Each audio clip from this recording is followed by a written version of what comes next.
Every time I bring up the topic of racing games, most people might immediately imagine something along the lines of Forza Horizon. It's become almost synonymous in many people's minds with the racing genre due to its immense popularity. However, with that fame has also come many clones. Copycats, hoping to keep some of that sweet open world festival racer market share to themselves. The Crew Motorfest was released in September of 2023, and has since often been labeled as a simple copy and paste of Forza Horizon. After a quick glance, it might even appear that way. A big car list, racing festival, and the inclusion of a rewind system. But underneath all the surface level details lies a pretty good festival racer that is in my eyes worthy of praise. But the question remains though, is Motorfest a Forza Horizon clone? And if not, what does it do better? This video is gonna be formatted from the perspective of a lifelong Horizon fan who just recently picked up Motorfest. While I understand that many of my viewers may already be familiar with the Crew as a franchise, this video won't be delving into the differences between Motorfest and its two predecessors. Rather, I'll be describing my observations from the perspective of a newcomer, in part because I haven't played the Crew 2 in literal years, but also in part because I know that this game may very well be many people's first interaction with the franchise, aside from the controversy of the original getting wiped from existence, of course.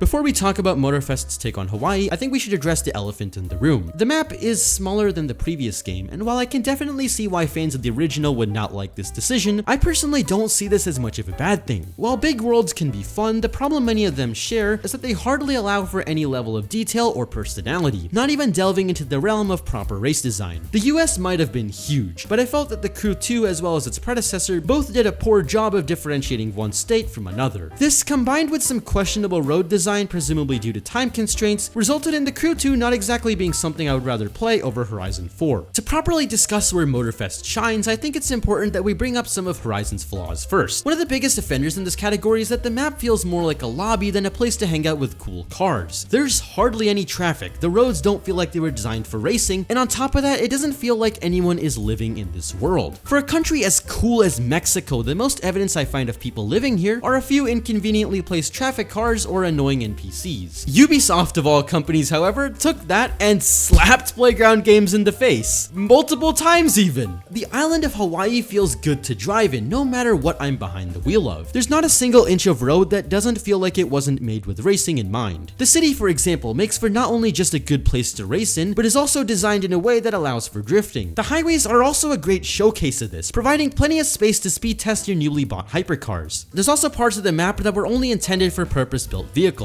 such as some of the dirt trails. What's great about this is that you can't just take your multi-million-dollar hypercar and throw it onto a mountain. If you want to get anywhere at anything above a snail's pace, you gotta go to your garage and take out a car better suited to your current environment. While many of these additions might sound menial or obvious at first, it only takes a comparison between both Horizon and Motorfest to realize just how valuable they are. The lack of any variety in roads and the fact that I can drive a Venom F5 up a cliff should be proof enough. And the fact that the absolute giga chads at Ivory Tower looked at their project and decided to add a racetrack on top of it was just chef's kiss. Oh, but wait, I'm not done gushing yet. Every inch of this map also exudes personality, something that is exacerbated even further by the game's photo op challenges. Stuff like graffiti on water tanks or sunken ships on the beach, or movie theaters in different areas all add so much character to this world. And this game takes full advantage of Hawaii's beautiful terrain formation as well. Like, I'm not much of a nature guy, but man, do some of these roads look awesome. There's even a drift track on top of this mountain. To top it all off, the world of Hawaii feels lived in, like a place that will continue to exist long after you click the quit game button. This is straight up told to you by the number of AI cars that can be seen racing with each other throughout the map. You'll see them everywhere when you're cruising to your next race, looking at the map, or even pulling off the road to start an event. Even further, these packs of cars also seem to mirror real event restrictions that you, the player, go through, furthering the sentiment that the game will continue to live and breathe long after you're done playing. Once again, these changes might sound a bit silly or ridiculous in comparison to a focus on a good sense of speed, but the vibe and cohesion of atmosphere that these elements of the world provide are what really separate it from Horizon. Oh right, and this game also has gas stations, so it's automatically a 10 out of 10.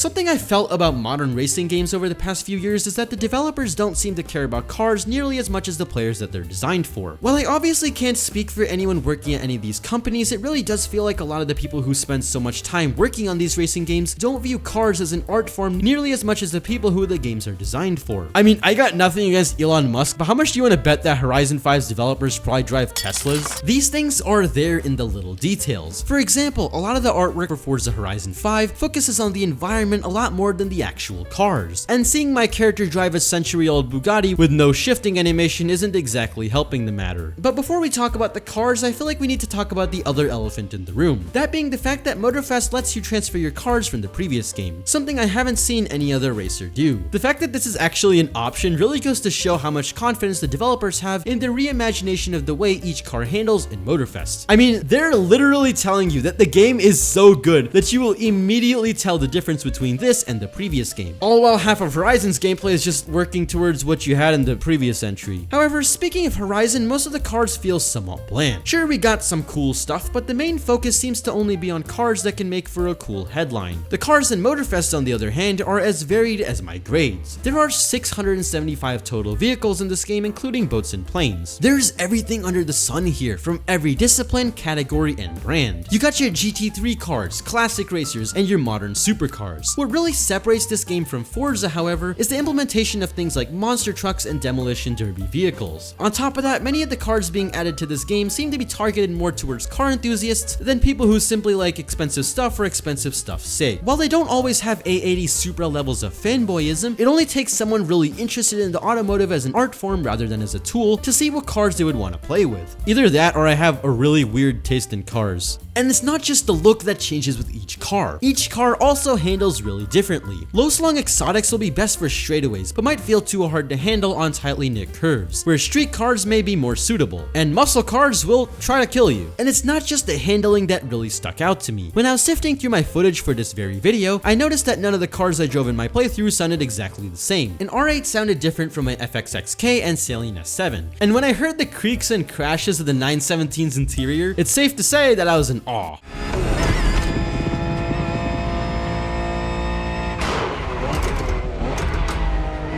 This level of depth is something that feels somewhat missing in many modern racing games, as it's often easier to develop a homogenized physics system with some slightly altered variables. Forza, for example, doesn't do much to differentiate cars from one another. Things like a Huracan handling very similarly to a Mustang are great examples of this. This review would also be left incomplete if I didn't bring up the Crew Motorfest seemingly endless levels of customization that put the decade-old Forza era to shame. You're free to add any sort of wide body, spoiler, or even change the interior color scheme. Stuff like the ability to add a body kit onto my multi-million-dollar Koenigsegg Gemera was something that's sorely missed in an era where customization seems to have been lacking. And all of this isn't even scratching the surface on special editions, cooler versions of vehicles that have to be won and can't just be bought from the dealership menu. If you want something truly unique to showcase your racing accomplishments, the best way to do that is to earn one of these cars from the campaign or the online mode, something I'll discuss in a few minutes. While I don't have all of them, the variants of some of these cars that I do have feel kind of like digital trophies. Like, that's not just any GT500, it's a tribute edition. The levels of customization on all of these cars are also really cool. Like, take a quick look at them and tell me that they don't look clean. There's even a GT3 Slat edition, which is just a 991.2 GT3 RS with paint splashed on it. I mean, just answer this for me. Which of these contributes to a better sense of accomplishment? Exhibit A, a cool red Pagani Huayra that says Edizione instead of edition because it's Italian. It's also really cool because I won it from a playlist that very few other people finished. Exhibit B, randomly select a car I was supposed to win by doing arbitrary tasks, but instead I paid literal pennies for it in the auction house. Like, seriously, why they let you buy any car you want at any time? Another feature I wanted to bring up in this segment was the Motorfest main stage, which allows you to take a look at the current playlist, but more importantly, also allows for you to vote on other people's car customizations through the game's custom show feature. Sure, some people might have a bit of let's call it a unique taste in cars, but seeing the creativity of the community with some of these designs is something that really made me wonder why Horizon doesn't try to do anything similar to it.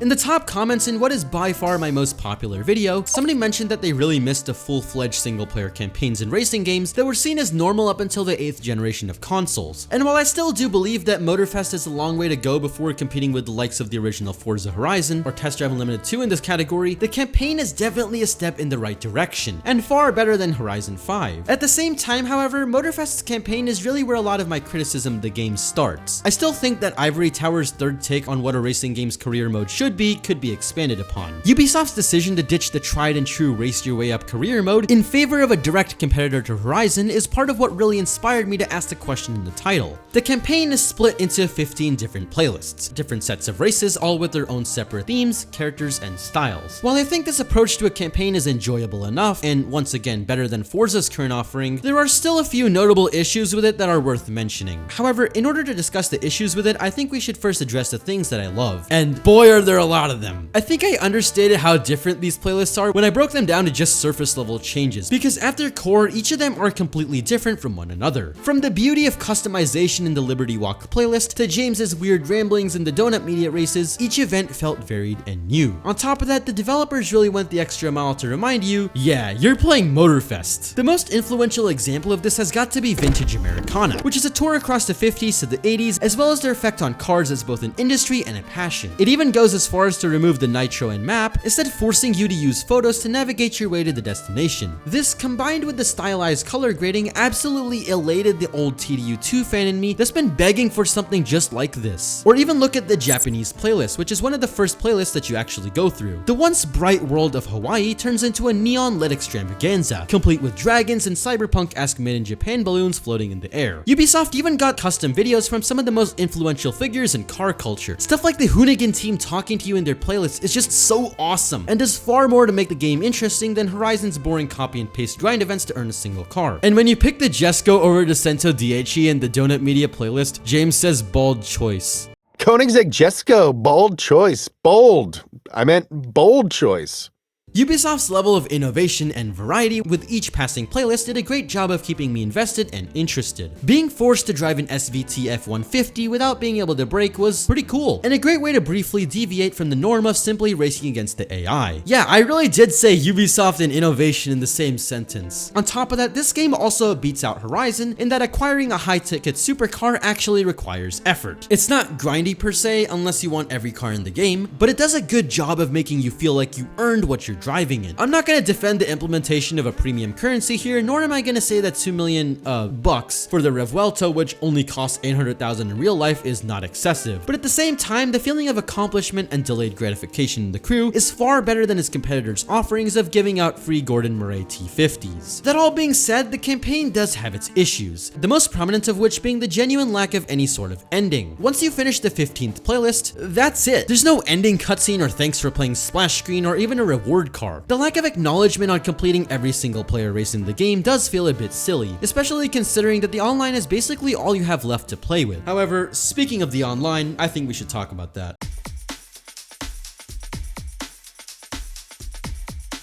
This might come off as a bit harsh, but I honestly don't really like live services. As someone who has to review a different game every other week and complete college work on time, keeping up with the latest cosmetics or cards that take hours of grinding in an always online game isn't exactly one of my priorities, nor is it something I really want to spend my time on. But after playing Motorfest for a little while, I really appreciate the addition of new content, as well as the structure of the online mode. This is of course in stark comparison to Horizon, which I haven't touched in literal weeks except for grabbing footage for this very video. The online has two main game modes, aside from the custom show that I mentioned earlier. What feels like the secondary mode is Demolition Royale, which is basically your average Forza lobby. The other mode is the Grand Race, which is also a demolition derby. It's also gotta be my favorite and simultaneously least favorite mode of this game. It's a 5 to 7 minute race with no less than 28 other people. Much like Horizon's races, this mode is also complete chaos throughout every event. Watching everyone, myself included, try to avoid the stampede and chaos of the rest of the competition was both really fun and really infuriating. Whether it was me crashing into someone blocking the way because they decided to slow down using the wall, or me choosing the worst possible cars, the seemingly Souls-like difficulty of each grand race kept me hooked for way longer than I expected, even if I am a bit of a bad driver despite playing racing games my entire life. However, at the same time, there's also an art of avoiding everyone in the way. I happened upon a few content creators giving tips on how to win grand races, and after heeding some of their advice,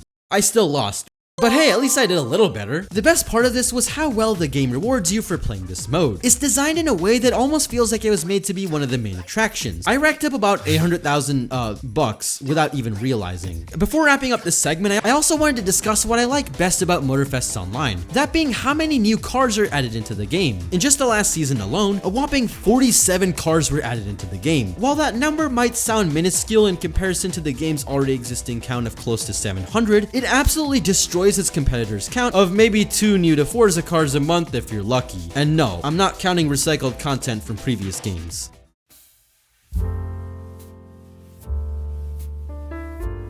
To answer the question I posed at the beginning of this video, as well as with the title, Motorfest is a Horizon clone, but in a good way. The game never comes off as something that's overtly trying to be modern Horizon, since to me, it's everything that the franchise once did well, aside from the online only, of course. The point I'm trying to illustrate to you, the viewer, is that Motorfest isn't simply a worse version of Horizon. In fact, quite the opposite. It's everything that Forza used to be. And since this was the first new Ubisoft game I played that didn't feel like the video game equivalent of having to drink a gallon of lukewarm water, I thought I would make a funny video on it. From the bad updates to the complete absence of progression, both myself and many other lifelong Horizon fans have seemed to grow a bit distant from the franchise as the years went on. While I got bored of Horizon pretty soon after buying the game, Motorfest gave me a drive to play it, no pun intended, that nothing I've played in the last few years has been able to provide. Seeing the integration of my favorite elements from Need for Speed and even the original Forza Horizon itself into a single experience was something that really enthralled me after swimming in what felt like a sea of mediocre racer after recycled content.